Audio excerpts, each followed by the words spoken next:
Aotearoa and limit its use to rare court-reviewed cases. Those petitions stand referred to the Petitions Committee. A paper has been delivered for presentation. Department of Corrections Long-Term Insights Briefing. The paper is published under the authority of the House. A Select Committee report has been delivered for presentation.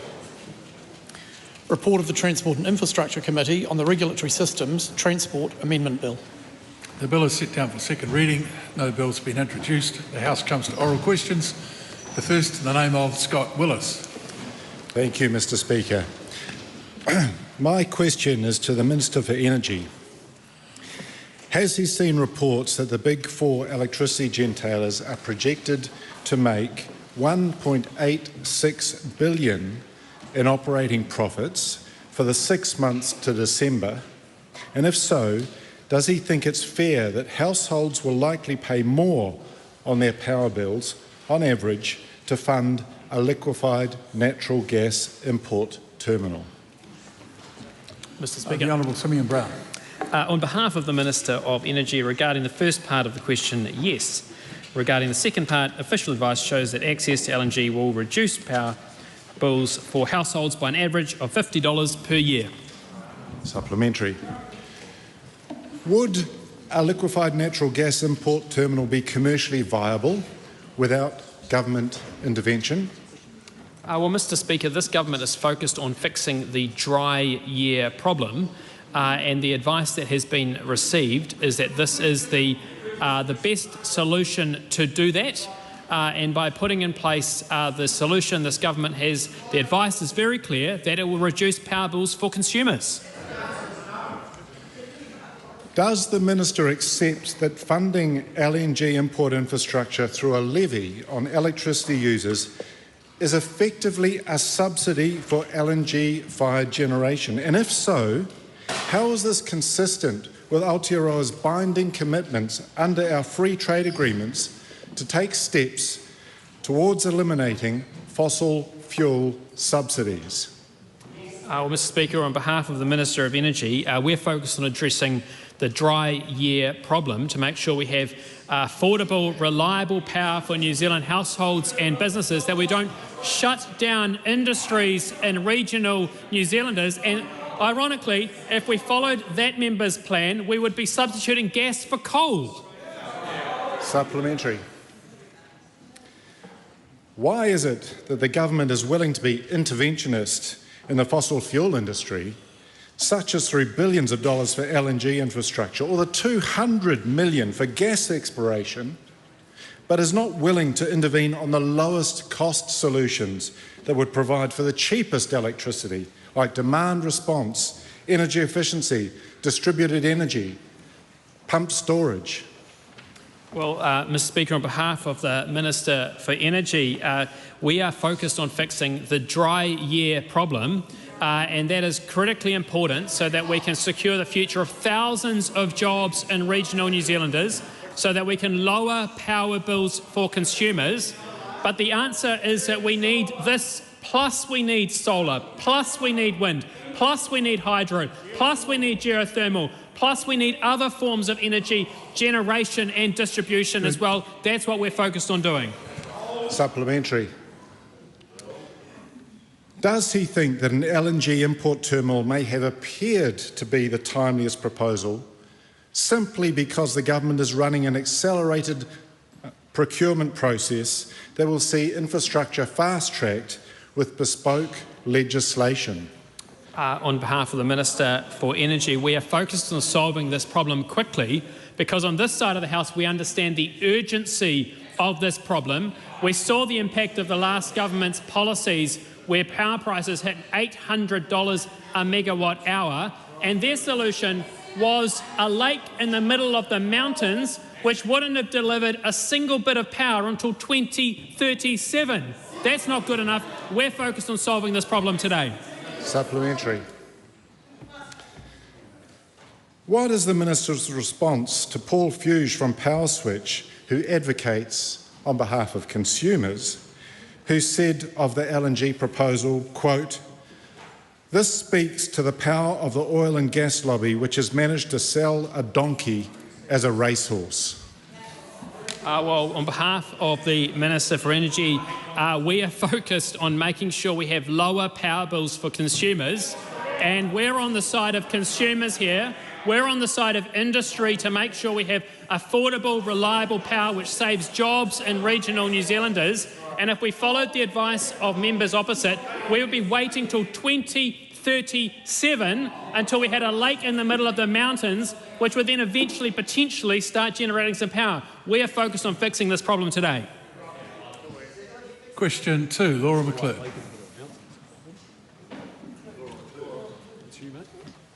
Mr. Speaker, to the Minister for Workplace Relations and Safety, what will the changes to the Employment Relations Amendment Bill mean for businesses and workers?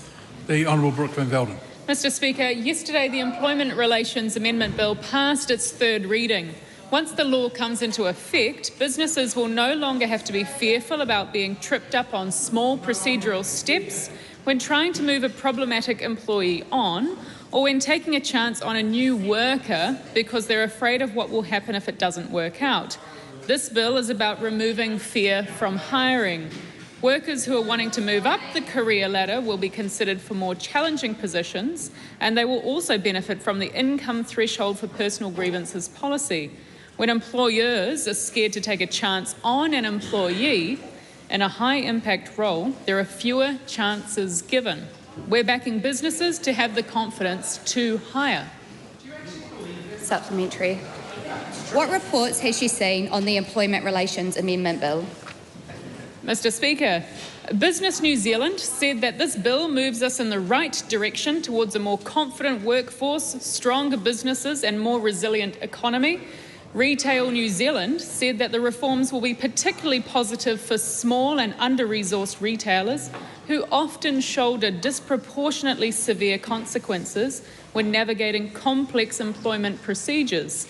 The New Zealand Herald described these reforms as the biggest labour market regulation change in decades, and I couldn't agree more. At the start of this coalition government's term, we inherited significant economic challenges, and that requires bold solutions. Supplementary. What impact does she expect the Employment Relations Amendment Bill will have on employment and wages? Mr. Speaker, I know there are many Kiwis who are concerned at the moment about what is on the job horizon for them. They may be searching for a job or wondering whether their incomes will grow in the jobs that they have. This bill will back business to hire with more confidence. When employers can hire and grow, more people get opportunities. That means more jobs and higher paying jobs. Supplementary, the Honourable David Seymour. Is it the government's position that higher wages come from investment and innovation, or can wages be risen simply by passing a law saying they should be higher? Mr. Speaker, it's clearly quite rhetorical, but this government definitely has... Sorry? Just, answer anyway. Yeah. Oh, very good. This government believes that it is the businesses out there, not politicians in here, that help grow our economy. That's people who get up every day, who create new jobs for others. That's people getting money from their own back pocket and investing it in their company, or getting people who believe in their dream to invest in their own companies so that they can hire more people and grow. And that's how this economy gets ahead. Not from a Labour Party politicians believing that they can just sign new laws and raise wages. Just remember those, it's actually a government question, so you can't answer quite the way you just did at the end there. We'll go to question number 3, Nancy Liu. Thank you, Mr. Speaker. And my question is to the Minister of Finance and asks, what reports has she seen about the economy? The Honourable Nicola Willis. Mr. Speaker, recent data releases are consistent with the turnaround in the economy. The Household Labour Force Survey, for example, showed employment growth of 0.5% in the December quarter of last year, following 5 previous quarters of flat or falling employment. That means 15,000 more people with jobs. In addition, the number of hours worked rose 1% in the quarter, and more people were out there actively looking for jobs. Supplementary question, what are monthly data releases indicating? Well, Mr Speaker, monthly economic data has largely been positive. For example, the performance of manufacturing index for January indicated a healthy level of expansion in the manufacturing sector, and the services sector is also in expansion, according to the performance of services index. The BNZ, which runs these indexes with Business New Zealand, said that, quote, the big question to end 2025 was whether the economy may be turning. Data since then has given us confidence that recent positive momentum can be sustained. The economy is growing. What are forecasters predicting for December quarter GDP? Well, Mr Speaker, economic forecasters are all predicting growth in the December quarter of last year. There are a range of estimates from around 0.5% to 1% growth. I note that the Reserve Bank's forecasts, which have just been released at 2 p.m. in the Monetary Policy Statement, are for growth of 0.5% in the December quarter.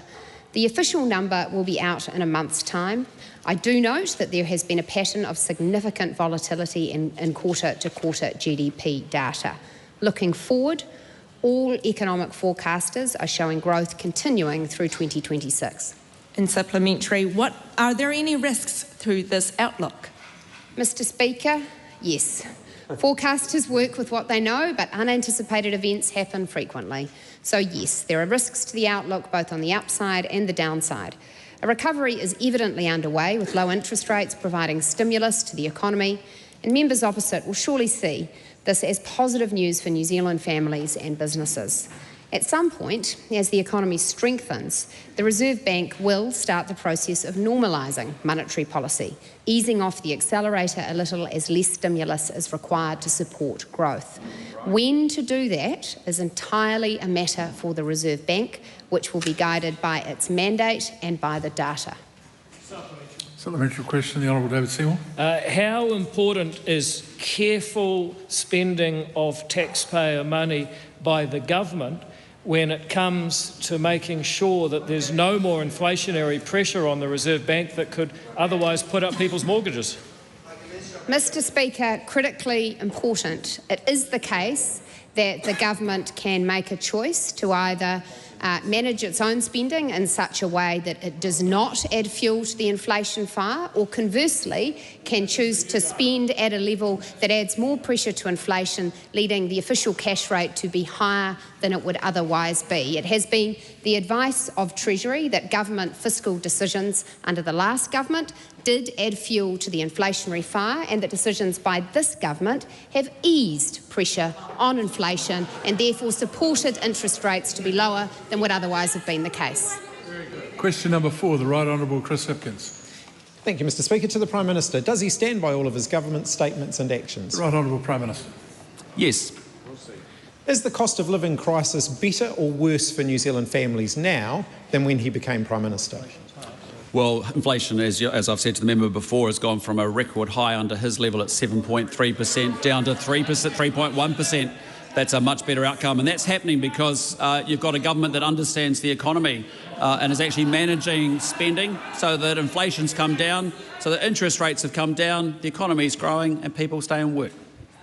So is the average family's shopping for groceries cheaper or more expensive now than it was when he became the Prime Minister? Food inflation, as the member knows, is running at about 4.6%. Total inflation is running at 3.1%. Under that member, in his economic management plan, food inflation was running at 12.5% and inflation was running at 7.3%. I put our record of economic management against his record of economic management and debacle every single day of the week. Point of order, Mr Speaker. A point of order, the Right Honourable Chris Hipkins. I didn't ask the Prime Minister for, a dissertation on the previous government's track record, untrue though it was. I did ask him whether the average family's grocery shop, is cheaper or more expensive than when he became Prime Minister. He has been Prime Minister for the entirety of that time. He hasn't addressed that. Well, I think he made an effort to address it by talking about the difference in inflation, but the Prime Minister may want to make another. Hang on, they want to make another comment. Well, as I said, I addressed the question. Food inflation is running at 4.6%. That compares to 12.5% 2 years ago when you were Prime Minister. That's right. So is the Prime Minister confirming that it's more expensive for a family to go to the supermarket now than it was when he became the Prime Minister? Deflation? He wouldn't know. So, yes, are you expecting prices to? Are you expecting deflation? Is that what you're arguing for? The Honourable David Seymour. Can the Prime Minister name a period in New Zealand history when we've had deflation, where prices have gone down for a sustained period? And don't economists recommend that that's not very good either? I would say I cannot think of a period in New Zealand's history of deflation as the member seems to be wanting to advocate for. What I can say is this is a government that has worked really hard to make sure we don't have wasteful spending. We don't spend $66 billion and triple the debt and run up interest rates, interest bills around the world. We actually get inflation back in the band of 1 to 3%. And that's what this government's done. Honourable Winston Peters. Can the Prime Minister put in picture form that if inflation has halved, it's very likely that comparatively so have costs? That's right. I actually think when you actually think about low and middle income working New Zealanders, they want to be in a low inflationary environment. And that's what this government, that's what this country had been doing for a long period of time until we got the economic vandalism of the last mob who didn't understand the economy at all. So is the Prime Minister agreeing with Winston Peters the fact that inflation is increasing less fast than it used to means that prices are actually going down, which is not mathematically correct? That is not what he said. But for the member opposite, no, that's not what he said. For the member opposite to argue for deflation, for the member opposite to say, why don't we take the midpoint of the band up to 2.5%, happy to have more costs labelled on working New Zealanders, happy to borrow more, tax more, spend more. That is economic madness. You ran this country into a hole economically. You've got no economic credibility. Look at that front bench. I wouldn't employ any of them in a lower middle management job. That's quite enough. And Willie, I would. I'd employ Willie. Just yet. Because it'd be funny. Look, career, nothing. This is what happens when you're running out of mates. Mr. Jackson, Carmen. And can I just remind the... Sorry, Ms. Woods? Yeah, nothing will be right.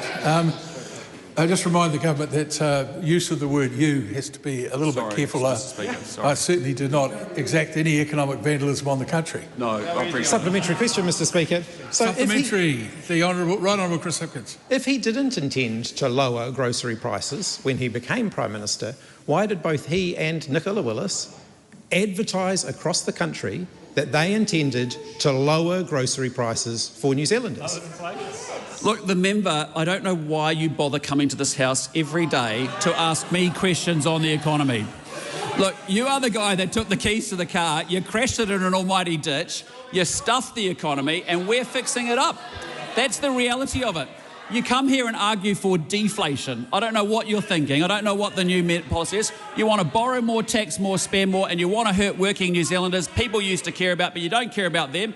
You didn't back income tax relief for low and middle income working New Zealanders. Mr. Speaker. Point of order, the Right Honourable Chris Hipkins. My question was pretty simple to the Prime Minister about why he told New Zealanders and why Nicola Willis told New Zealanders there's a video of you unpacking the groceries in a kitchen promising to make it cheaper, and the government hasn't done that. The Prime Minister hasn't addressed that issue. Sorry. We're going to, Mr. Bishop, we're going to hear the point of order again in silence. No, we've got one going on. Mr. Speaker, my point of order was pretty simple. The Prime Minister was asked why he promised New Zealanders he was going to make it cheaper to go to the supermarket when he doesn't intend to deliver that. That was the question. Yeah. Well, and he then gave an answer that was highly political to a highly political question. Is there any other comments from anyone in the House? Supplementary, Mr. Speaker. Supplementary. Right on, Chris Hipkins. Is unemployment higher or lower today than it was when he became the Prime Minister? Well, the member understands that when a previous government increases spending by 84%, it runs up inflation to 7.3%. It has 12 to 13 interest rate rises, slows down an economy, people lose their job. That's the reality of it. And that's why if you care about low and middle income working people, as all of the parties in this government do, you actually run the economy well, because the people that get hurt are working New Zealanders, and you don't care about them because you trash the economy. Supplementary question, Mr Speaker. Was Nicola Willis incorrect in the headline of August 2025 when she said that her new supermarket plan would cut grocery prices? Well, Nicola Willis has done a good job of making sure fast-track provisions are available for supermarkets who want to enter New Zealand. But isn't it odd for a man who purportedly cares about working New Zealanders, he hurts the economy? Point of order. Point of order, the Right Honourable Chris Hipkins. Mr Speaker, the Prime Minister's repeatedly claimed that the government had no plans to cut grocery prices.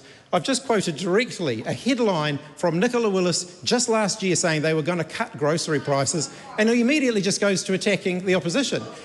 I was asking him what his government's plan is. Are they cutting grocery prices or not? Well, that is, I think, the point. The question asked about a plan. The Prime Minister was responding to that plan. The House was exceptionally rowdy during that time.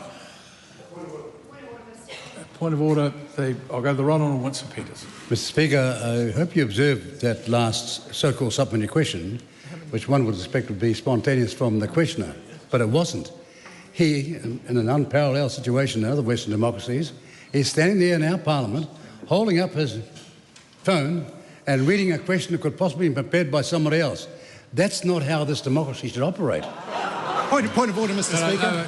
Point of order. I'll respond to that, because I can actually see what he was doing from here. I think it's probably not the most desirable thing. Phones are not prohibited in here. Use them for communication is. He was reading, I think, a Googled headline from a period of time. I could see it from here. But, you know, that speaks volumes for anyone that is watching it. Point of order, the Honourable Nicola Willis. I proceed with caution because obviously some matters are matters of privilege. We'll hear the point of order in silence. Some issues are matters of privilege which can be addressed via that means. However, it is simply wrong for a member in this House to claim that a headline is a quote. The member should know the difference. That's true. Point of order, Mr Speaker. That would be a good response and an answer. Happy to quote directly from the article where Nicola Willis promises to drive down grocery prices. We've got a perfect demonstration for anyone watching this afternoon that it is election year and tensions and arguments tend to heighten, but behaviour should not deteriorate. That was not a point of order. Are you seeking leave? Because if you're seeking leave, I'll deny it. Question number 5, the Honourable Melissa Lee. Thank you, Mr Speaker. My question is to the Minister responsible for RMA reform and asks, what recent announcements has he made about Eden Park?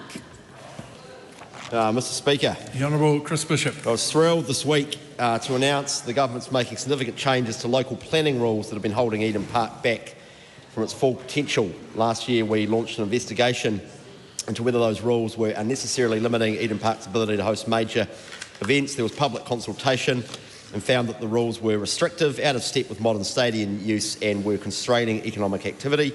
The changes we are making will allow Eden Park, New Zealand's largest stadium, to host more major events that bring significant benefits to the local and national economy. Supplementary question, what do the new settings mean for Eden Park? Mr Speaker, under the new settings, Eden Park will be able to host up to 12 large concerts and 20 medium-sized concerts per year as permitted activities without needing resource consent. That's up from 12 currently, which interestingly were not permitted to be from more than 6 different artists or acts. The changes also enable a wider range of events, including exhibitions, displays, markets, fairs and cultural and community events. Concerts can take place on any day, must finish by 11 and can run for 8 hours. That's a significant increase on the current maximum of 5 hours on a weekday and 6 hours on a Saturday. And nighttime sports games will be permitted on any day, including Sundays, provided noise standards are met. Supplementary question, when can New Zealanders expect to see the benefits of these changes?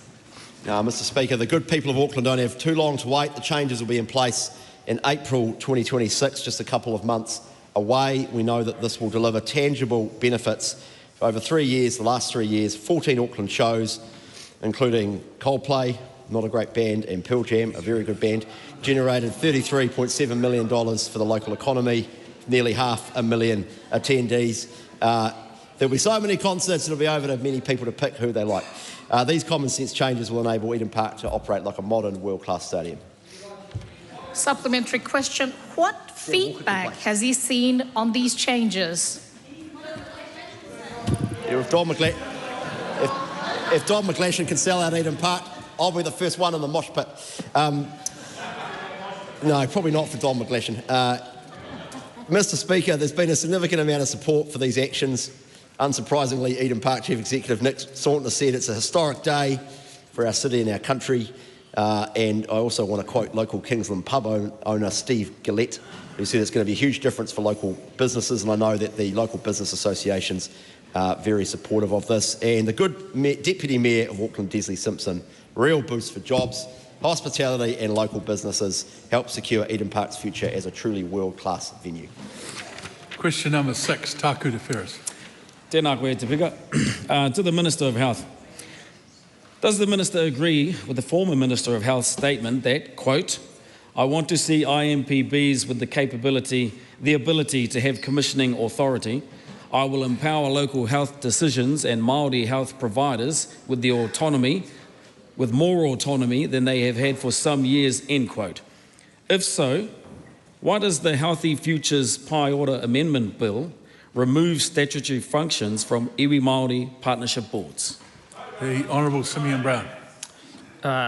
Thank you, Mr. Speaker. I agree with the Honourable Dr. Shane Reddy, who was very clear that IMPBs should be providing advice on the health needs of Māori across the country, and they should not be involved in the procurement of health care services. That's why we're strengthening the Hauora Māori Advisory Committee and clarifying the role of iwi Māori partnerships boards. Local IMPBs will continue to engage with local Māori communities about their health needs, aspirations and health outcomes, and provide that advice to the Hauora Māori Advisory Committee. That advice will then support decisions made by the Minister and Health New Zealand's board. This is about putting patients back at the centre, ensuring the voices of Māori communities are clearly heard where they can make the most difference. Supplementary. Given the removal of statutory functions from iwi Māori partnership boards under this bill, how do decisions such as dismantling Te Ako Whai Ora align with the government's promise to give Māori more autonomy and commissioning authority over their health outcomes? Well, Mr. Speaker, the government's been very clear that we believe in having one health system and we have a very clear focus on our health targets. And ultimately, that is what will drive better performance and better outcomes for all New Zealanders, including Māori. And I would just point out to the member that when the previous government removed the health targets, vaccination rates for Māori 2-year-olds went from 89.3% down to 64.8%. Our focus is actually on improving immunisation rates, and we're pleased to have seen improvements on all of our health targets. Supplementary. How does the Minister justify this bill in light of statements from Te Kāhui Hauora o Te Tauihu and other iwi Māori partnership boards that this is, quote, another assault on Te Tiriti o Waitangi and, quote, further proof that the government is not listening and is not interested in equitable outcomes for all? Well, Mr. Speaker, I say to that member, our government is focused on improving health outcomes for all New Zealanders, and the outcome of the previous government's removal of the health targets had an incredibly poor result on Māori. As I just said, the vaccination rate for 2-year-olds for Māori went from 89.3% down to 64.8%. So whilst the last government was focused on restructuring the health system in the middle of a pandemic, we are focused on improving results for all New Zealanders, including Māori. Maria Mena Kapakingi. Thank you, Mr. Speaker.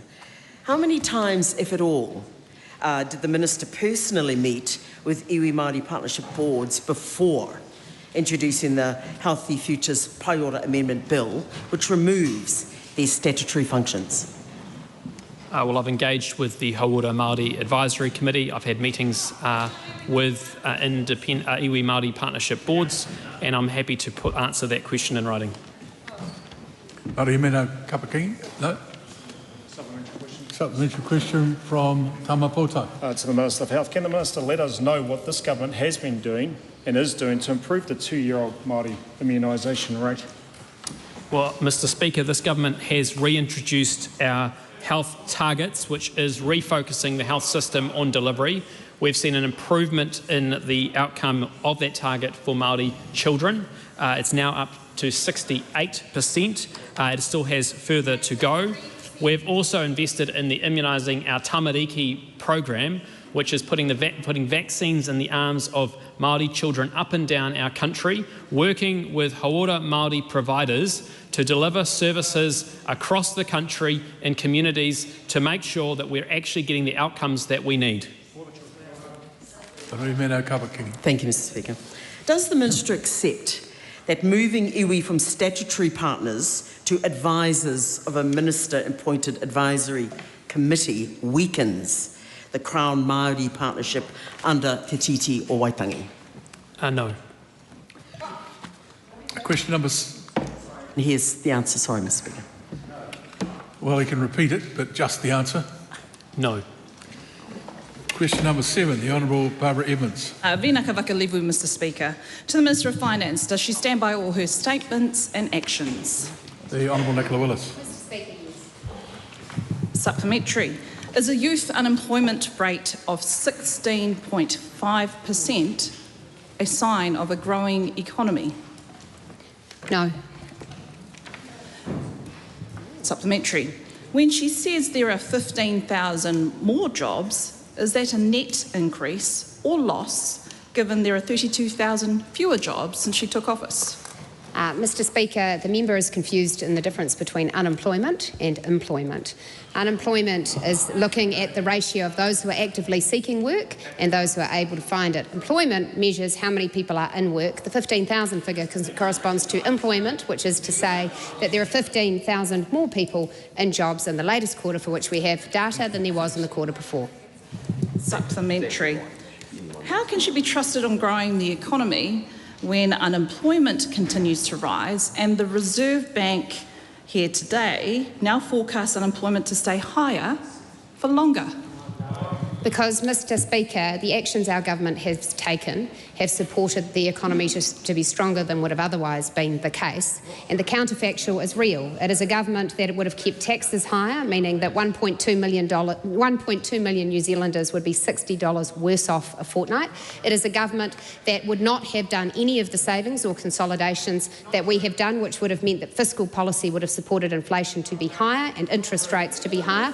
It is a government that would have opposed fast-track legislation which is supporting the creation and sustenance of thousands of jobs. A point of order, the Right Honourable Chris Hipkins. Mr Speaker, the current Minister of Finance has no responsibility for actions that an alternative government may or may not have taken had she not been elected to the office of the Minister of Finance. This isn't about what the previous government did, it's about her assertions of what a re-elected Labor government would have done. She A, doesn't know that, and B, has no responsibility for it even if she did have a view on it. Why is she talking? No, and please don't interrupt the point of order when it's being taken. I think the point is that the question itself was one that invited that sort of answer by asking how a minister could be trusted. And I think that's right on the edge of what's reasonable. And I think the answer in that event was reasonable, but we'll go to the next sub. How can she claim that, quote, inflation is looking largely under control, unquote, when inflation increased for the last 5 quarters and the Reserve Bank has now forecast for it to increase faster? Because, Mr Speaker, context is everything. It is the case that we have come from a period where inflation was out of the target band for 3 years, reaching a high of more than 7%. It is also the case that the Reserve Bank in their monetary policy statement today say that they think it is highly likely that inflation will be back in band in the next quarter. Supplementary. Will she take responsibility for any increase in interest rates, given she always has taken credit for bringing them down? Mr Speaker, as I outlined in my answer to the primary question earlier, It is the case that the government takes responsibility for whether or not our fiscal policy decisions support or hinder the Reserve Bank in its job of fighting inflation. Our first legislative action as a new government was to make it crystal clear that the Reserve Bank's mandate is to fight inflation, and we've consistently been their mate, ensuring that rather than pouring fuel on the inflation fire, we've had sensible fiscal policy, which was not the case under the previous government. Question number 8, Paulo Garcia. Mr. Speaker, my question is to the Minister of Immigration. What update can she provide on the Active Investor Plus visa? The Honourable Erica Stanford. Mr. Speaker, less than a year after it was refreshed, the Active Investor Plus visa has been an incredible success, with a pipeline of $3.39 billion in investment and growing. Already $1.05 billion has been invested, with a further $2.34 billion expected to flow in the next 6 months. Investments are supporting growth across key sectors including tech, healthcare, aged care, horticulture and digital media. And the over 570 applications from around the world show there is strong confidence in our direction, and I'm proud that we have delivered a visa that is attracting incredible investors who want to contribute their capital, skills, knowledge and expertise to support New Zealand businesses. Supplementary. Why was it important to refresh the visa? Mr. Speaker, unfortunately, the investor visa introduced last term was overly complex and too restrictive in some places while being too permissive in others. It also didn't reflect the realities of either investors or the investment ecosystem. This resulted in just 116 applications and around $70 million in investment in New Zealand over 2.5 years. This meant that the New Zealand investment sector and businesses were missing out on access to valuable capital. It needed to be completely refreshed, and I'm proud of the work that we've done with the experts in the immigration and investment sectors to redesign the visa. And after only 10 months, we've received 573 applications valued at that $3.4 billion, and this is a game changer. Supplementary. What feedback has she received on the new visa settings?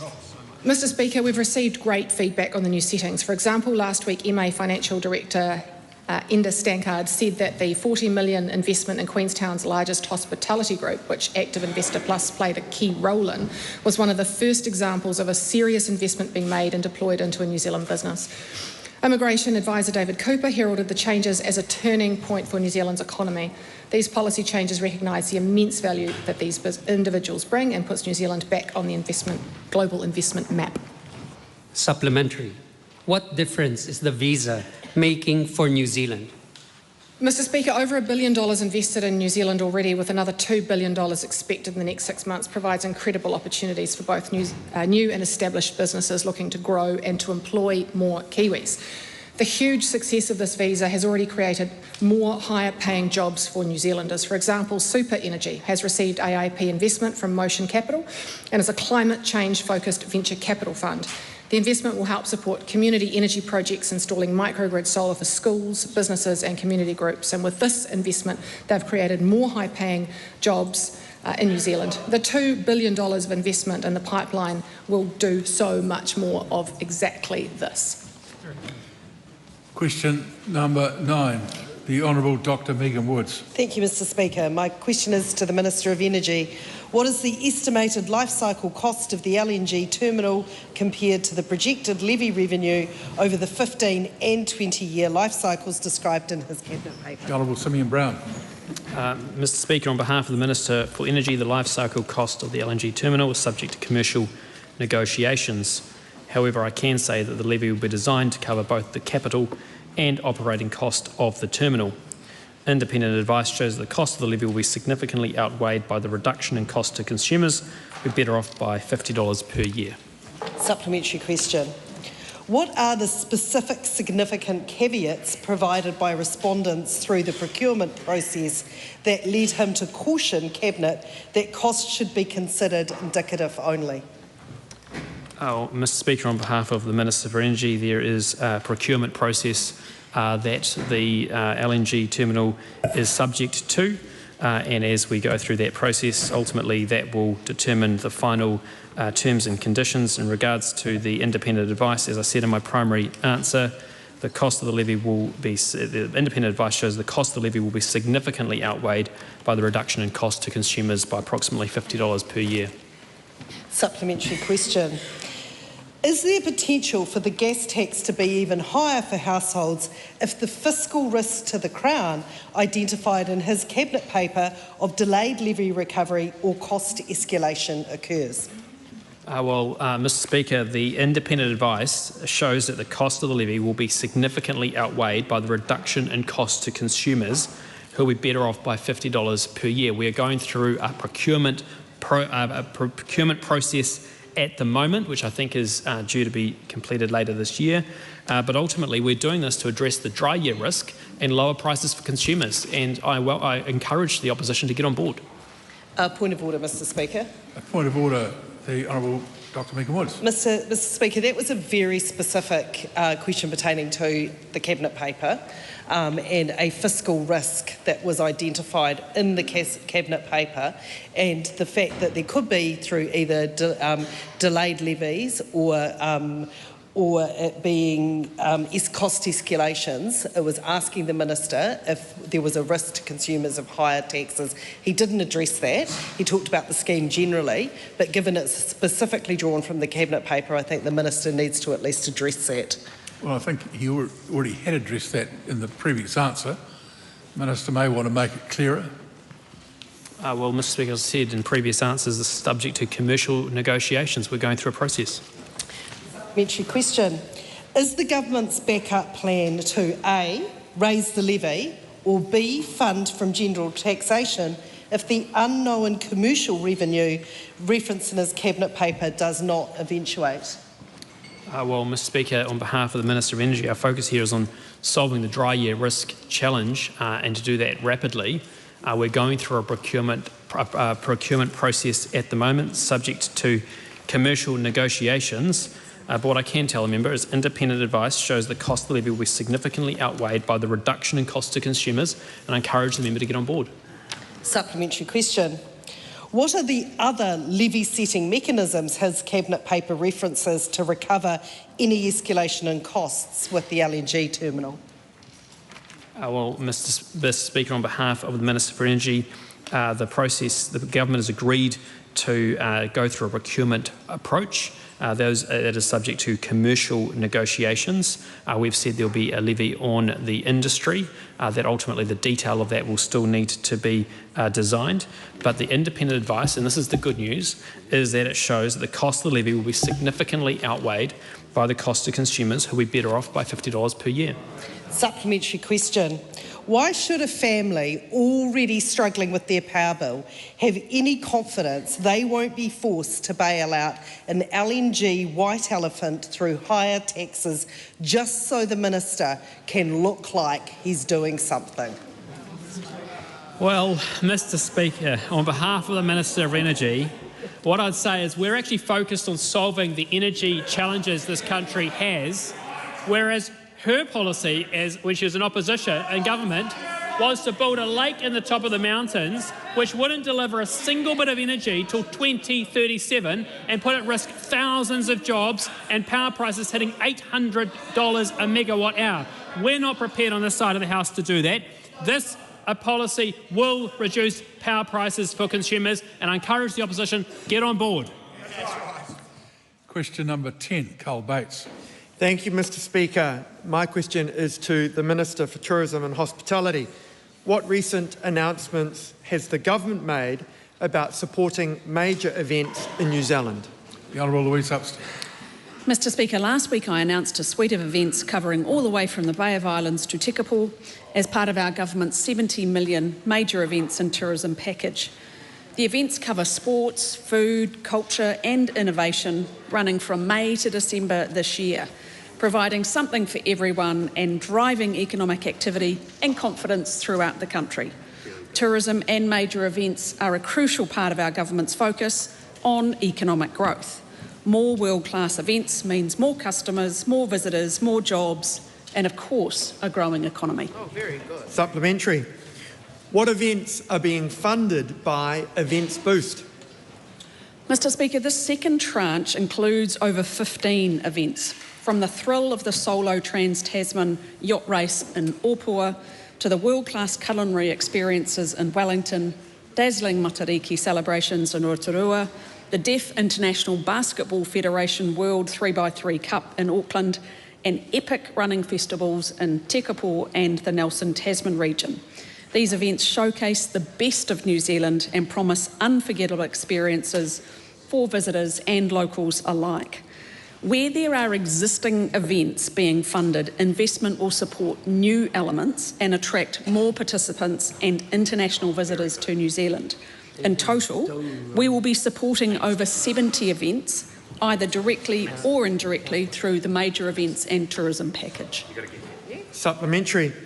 What benefit does she expect to see as a result of this announcement?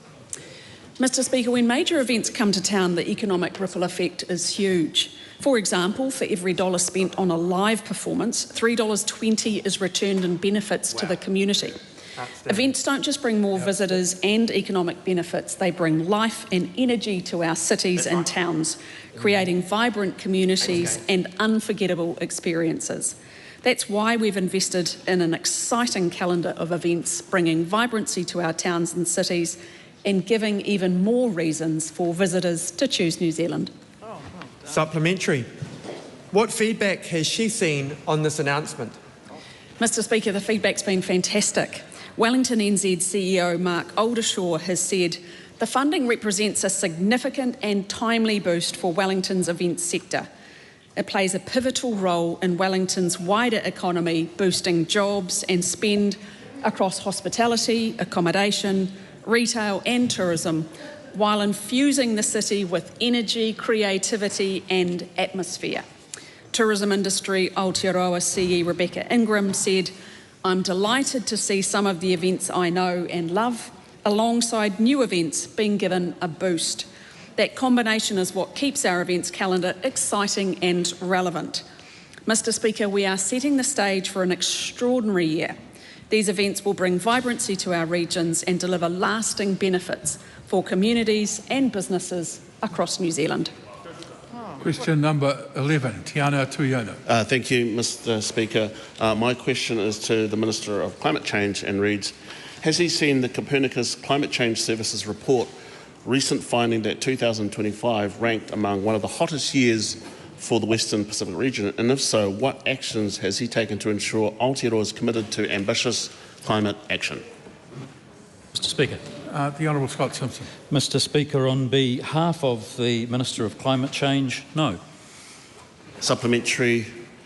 Does he accept that reducing emissions in Aotearoa ensures New Zealanders can live in a more stable climate and ensures that our Pacific neighbours are not faced with increasingly severe impacts on their infrastructure, biodiversity, food security, public health and economies? Mr. Speaker, on behalf of the Minister, yes. Supplementary. How does he reconcile his statement, if at all, that the government remains committed to our domestic and international climate change commitments with the Minister for Resources' decision to shut down the possibility of New Zealand signing up to a roadmap away from using fossil fuels at the annual Global Climate Summit last year? Well, Mr. Speaker, on behalf of the Minister, I'd simply advise the member that the government, this coalition government, stands committed to its international climate commitments and its domestic commitments, as has been previously stated many times. Supplementary. Did he raise any concerns with the Minister of Foreign Affairs or the Minister for Pacific Peoples when the decision was made to cut $100 million per year from New Zealand's annual Pacific climate aid budget? Mr. Speaker, on behalf of the Minister, I don't have that information to hand, but if the member wishes to put it in writing, I'll provide the answer for him. Somebody question. Right Honourable Winston Peters. Why is he answering a question from someone who comes from Rarotonga to a country called New Zealand? Just hold on. Do not call out or make any other noises while a question's being asked. Point of order. Members in this House are equal. For a member of the House to stand up and question whether someone's entitled to ask a question because of their country of origin is pure racism, and you should have stopped him at the beginning. I most certainly did not hear that in the opening of Mr. Peters' question. I will review the Hansard. Who spoke then? What are you saying? You just said that he was from Rarotonga and he's got Māori whakapapa. Excuse me. I didn't hear, I said, and I said I'll review the standing orders and I'll take action as a result of that. Mr. Peters, if you want to continue your question without any sort of gratuitous comment against any other member of the House. My question completed, then people will see the logicality of what I'm asking. I'm asking why he's answering a question to do with a country's name from somebody who came here from a country called Rarotonga, a realm country of New Zealand, and decides without any consultation with the New Zealand people that he will change the country's name. No, that's, sorry. That's not an acceptable question at all. And Point of order. And that is I want that to be the last time that those sort of questions are directed so personally at members of this House. Point of order. Point of order, Te Anau Tuiana. Perhaps to assist the House, I would encourage the Minister to look further afield and to recognise the whakapapa of others who also have whakapapa to the Tai Tokerau as well, which would make this question incredibly valid and relevant. I'm not sure which question you're referring to. Your own question is valid. There's no question about that. We'll move on to... Eh? Oh, you got a supplementary? Sorry. Yeah. Do I ask that question again? Do I get to answer? Yes, you didn't can. really answer it. Yes, you can. Okay. Supplementary. Did he raise any concerns with the Minister of Foreign Affairs or the Minister for Pacific Peoples when the decision was made to cut $100 million per year from New Zealand's annual Pacific climate aid budget? With respect, Mr. Speaker, on behalf of the Minister, I did answer that question. Got lost in the last couple of 5 minutes. Supplementary. Why at a time when rivers are running through homes in Banks Peninsula and the ocean is on the doorsteps of families in the Pacific, is this government choosing to funnel billions of dollars into roads and a gas import facility that will lock us into more climate warming emissions? Well, Mr. Speaker, on behalf of the Minister for Climate Change, the answer is very simple, because the coalition government takes a pragmatic and sensible approach to climate change issues, and I invite the member and members of his party to adopt the more practical approach maybe of some of their predecessors like Rob Donald and the late Jeanette Fitzsimons. That's right. Question number 12, the Honourable Kieran McAnulty. Thank you, Mr. Speaker. To the Minister for Infrastructure, does he stand by his statements following the recent the release of the Infrastructure Commission's National Infrastructure Plan? The Honourable Chris Bishop. In context, yes. Supplementary. Does he stand by his statement that, quote, where we can build durable consensus we should, end quote, and if so, will he support Labor's call to require all government infrastructure projects to go through independent assurance via the Infrastructure Commission's Infrastructure Priorities Programme?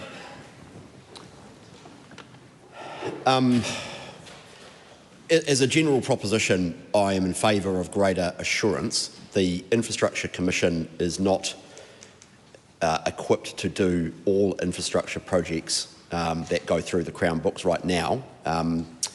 They're a small agency and they would not have the capacity or financial resource to do every project. But it is also true that we have already started a process around strengthening assurance capability inside the government between the Treasury and the Infrastructure Commission, and I'm happy to talk to the member around some changes that we may wish to make there, because I think it's in everyone's interest that we get better value for money from what we spend. Supplementary. Is the Minister aware that during Scrutiny Week last year, in fact, the Infrastructure Commission indicated they did have the capacity, and in particular they felt that NZTA's infrastructure project should go through that process? Well, I don't have those comments that they made offhand, but the investor management system run by the Treasury across that basically collates every investment the government's making, which is billions of dollars every quarter. It is definitely true to say the Infrastructure Commission does not have the capacity to do that right now. That's not to say that in the future they couldn't with extra resource, and as I say, we're giving some consideration to how we might get a better arrangement between the Commission and the Treasury, and I'm really happy to talk to the member offline around that. When it comes to the Transport Agency, as a Crown entity with its own balance sheet and with its own funding stream through fuel taxes and road user charges, historically the arrangement has been that they make their own investment decisions in the same way that Kāinga Ora, for example, makes its investment decisions as a Crown entity as well. Is it correct that there are better, is it true, is it possible that there are better ways around that? Possibly, and we'll give that some consideration. Supplementary. Does he therefore disagree with the NZTA commissioned Kanofsky review, which states, quote, NZTA does not have a rigorous independent investor assurance process, end quote, and if so, why wouldn't he therefore take up the Infrastructure Commission's offer to do that work? I think as a general proposition, it is true that NZTA could have been better in the past and could be better in the future around value for money of transport investments. It is true to say as a country we spend a lot of money on infrastructure, but as the Commission points out, we are in the bottom in the OECD for efficiency of spend, and we all need to do better. I'll take 3 here. Supplementary, thank you, sir. Does he therefore agree with the National Infrastructure Plan's recommendation to, quote, align investment expectations with available revenue, end quote? As a general proposition, yes. We'll be responding to the plan as a government as required by statute in June. But it is true to say in transport that available revenue far under, or available demand for transport spending far exceeds revenue. And that is true under this government, and it actually was true under the previous government, in which Crown loans, borrowing and capital injections have been put into the National Land Transport Fund at a level at which now fuel tax revenue is about 50% of transport spending, and of course that crowds out capital that could be used for other things, which I think is the Commission's point, and that is something that the country will have to grapple with. The Right Honourable Winston Peters. Is spending $228 million on Auckland Light Rail without a single metre or piece of track to show for it an example of good infrastructure spending? The ferries are coming. The government's views on previous light rail projects are well known. I would just say that one of the ways in which we get into issues like light rail is that promises are made that far exceed capacity to cost or pay, and the point the Infrastructure Commission has 56 billion. Oh, that was the cost, I think, of your twin tunnel plan at the last election across the harbour. So you know. So the point the Commission has made. Yeah, just everyone just. It's not across. It's a serious issue. Conversation. The point the Commission has made is that everything has to be paid for, and as a country, we have to prioritise. Supplementary, the Honourable Kerry McLaughlin. He at least therefore accept that having NZTA projects independently assessed by the Infrastructure Commission could help give the sector the certainty and assurance that they've been asking for, and help prevent a situation where promises were made to the tune of 56 billion and yet there is no clear plan on how to pay for it. Shall I start the question again? Well, No, you finished it. There's a range of important transport projects underway right now. We're required to, as a government, respond to the National Infrastructure Plan in June. We'll be doing that, and we'll be engaging with the opposition as part of that. I think the Commission's plan is a wake-up call for many people across the Parliament and, frankly, the country, that we've got to lift our game collectively when it comes to infrastructure. Right Honourable Winston Peters. Does the Minister agree that the rail sector, which has spent 61 cents in every infrastructure dollar on maintenance and renewals in recent years and is now forecast to spend 75 cents, He's the standout example of good asset management thanks to a no-nonsense approach.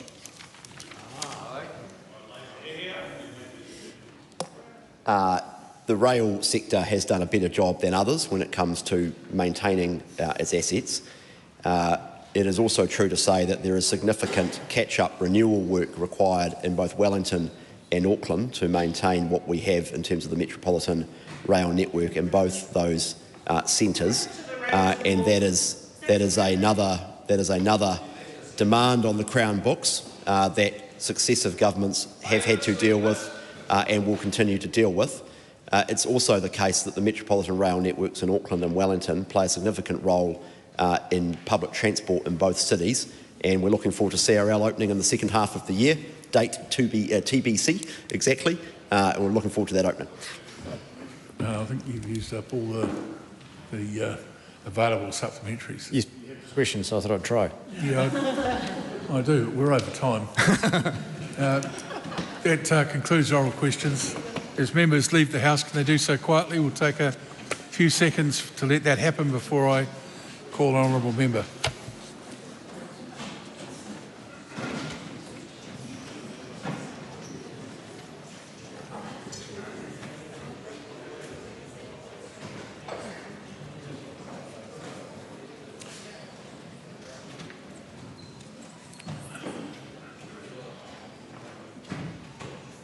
Yeah, we're on our way without those conversations. Would some honourable member